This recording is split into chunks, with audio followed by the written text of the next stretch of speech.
না শেখ হাসিনা না, আমি তারেকের কথা শুনতে চাই না, আমি খালেদা জিয়ার কথাও শুনতে চাই না, আমি এরশাদ কাকুর কথাও শুনতে চাই না। আপনি অবৈধ নির্বাচন করেছেন, আপনি ক্ষমতা দখল করে আছেন, এবং এই নির্বাচনের আগে আপনি কি বলেছিলেন বারবার মনে করিয়ে দিব। কর বিল খেলাপি ও দুর্নীতিবাজের বিচার ব্যবস্থার মাধ্যমে শাস্তি প্রদান ও তাদের অবৈধ অর্থ সম্পত্তি বাজেয়াপ্ত করা হবে। তারপর এই পাতানো নির্বাচন পরে আপনি প্রেস কনফারেন্স করেছিলেন, আপনার সেখানে পাতানো আপনার চামচা পা চাটা সেই সাংবাদিকরা যখন প্রশ্ন করেছিল তখন কিন্তু আপনি বলেছিলেন আপনি কাউকে ছাড় দিবেন না, বলেছিলেন না? মিথ্যা কথা কেন বলেছিলেন? আপনি তাদেরকে প্রোটেকশন দেন নাই, আপনি বেনজিরকে চাকরিতে রাখেন নাই, আপনি আজিজকে চাকরিতে রাখেন নাই, পদোন্নতি দেন নাই, আপনি সেনাবাহিনীর প্রধান বানান নাই আপনি, সেটাকে আপনার নিয়ন্ত্রণে ছিল না? আপনি না সরকার প্রধান, তাহলে সরকার প্রধান কি করে?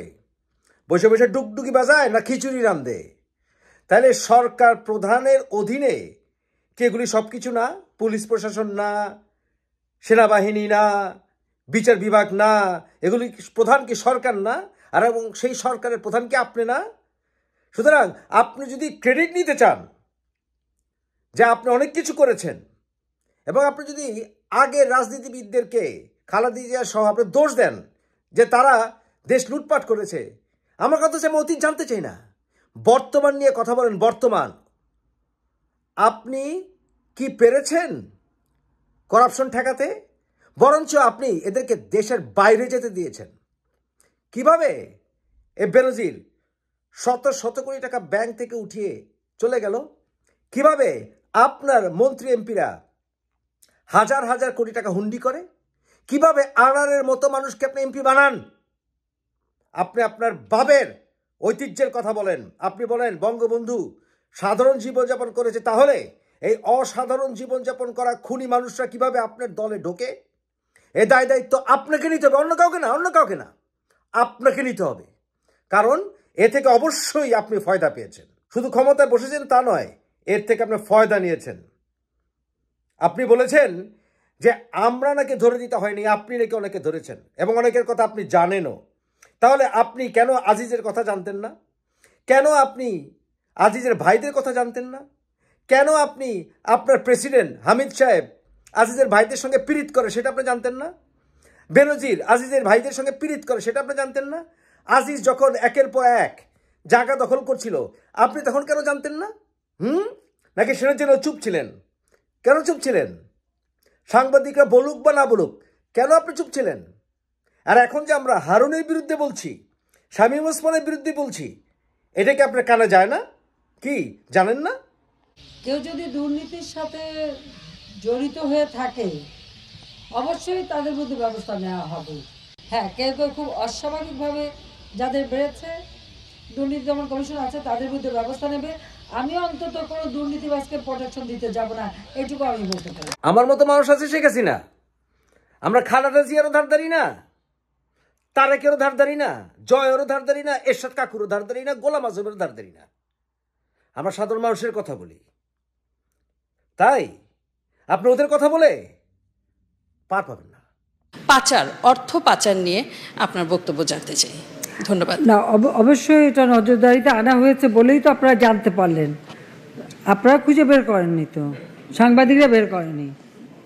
আবার এমন অনেকেরই অর্থ পাচারের এরকম তথ্য আছে, ওটা আপনারা লিখবেন কিনা আমার সন্দেহ আছে।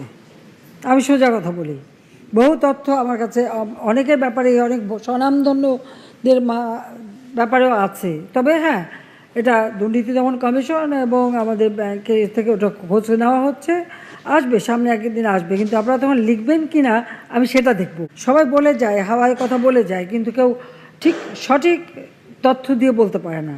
এটা একটা সমস্যা, এটা আমরা দেখি। আর আজকে যেভাবেই হোক মানি লন্ডারিংয়ের ব্যাপারে আমাদের যথেষ্ট এটা বন্ধ করার উদ্যোগ নেওয়া হচ্ছে। আপনারা জানেন যে কোনো অনিয়ম দুর্নীতির বিরুদ্ধে সরকারের অবস্থান কঠোর। সততা ও নিষ্ঠার প্রতীক বঙ্গবন্ধু কন্যা শেখ হাসিনা যে শুদ্ধি অভিযান শুরু করেছেন তা কিন্তু এখনো অব্যাহত আছে। এ সকল অনিয়ম বাহির থেকে কেউ ধরিয়ে দেননি, সরকার নিজ উদ্যোগেই শুরু করেছে অনিয়ম রুখতে কঠোর অভিযান। জনগণের কষ্টার্জিত অর্থ জনগণের কল্যাণে ব্যয় হবে, কারো ভোগ বিলাসের জন্য না। জাতির পিতা সারা জীবন সাদাসিধা জীবন যাপনই করে গেছেন, কাজে তার আদর্শ সৈনিক, তাদেরকে সেইভাবেই চলতে হবে। আমরা তো অন্তত পক্ষে যারা দুর্নীতি করেন তাদের বিরুদ্ধে জননেত্রী শেখ হাসিনা অ্যাকশন নিতে পারেন। আমি আমার মাননীয় সংসদ সদস্য সম্পূরক প্রশ্নকর্তাকে আমি চ্যালেঞ্জ দিচ্ছি, কোথায় কত দুর্নীতি হয়েছে সেই কথাটা তাকে এখানে স্পষ্ট বলতে হবে, যার জবাব আমি দেব। এই ক্ষেত্রে কেউ যদি, কারণ একটা আমরা দেখি এটা থাকে সবসময়, দেখা গেছে যে এই ধরনের দুঃসময় আসলে কিছু লোক তাদের ভাগ্য পরিবর্তনের চেষ্টা করে বা নিজেরা আর্থিকভাবে লাভবান হওয়ার চেষ্টা করে। মানুষের দুর্ভোগের সময় কেউ যদি নিজেদের সুভোগ আনতে চায় বা টাকা পয়সা বাড়াতে চায় বা আমরা যাতে কষ্ট করে দেবো সেখান থেকে কেউ নয়ছয় করে বা কোনো রকম দুর্নীতির সাথে জড়িত হয়, তারা কিন্তু ধরা পড়ে যাবেন, লুকাতে পারবেন না, ধন সম্পদ লুকানো যায় না, কিন্তু তাদেরকে কিন্তু আমরা ছাড়বো না, আমি এতটুকু ছাড় দেবো না, এটা স্পষ্ট।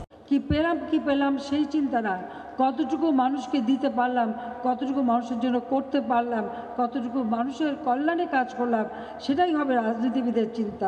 দুদকের দোহাই দিয়ে আপনি পার পাবেন না তো, কারণ দুদকও আপনার সরকারের অধীনে। দুদকও যদি ফেল করে এর জন্য আপনি দায়ী হাসিনা।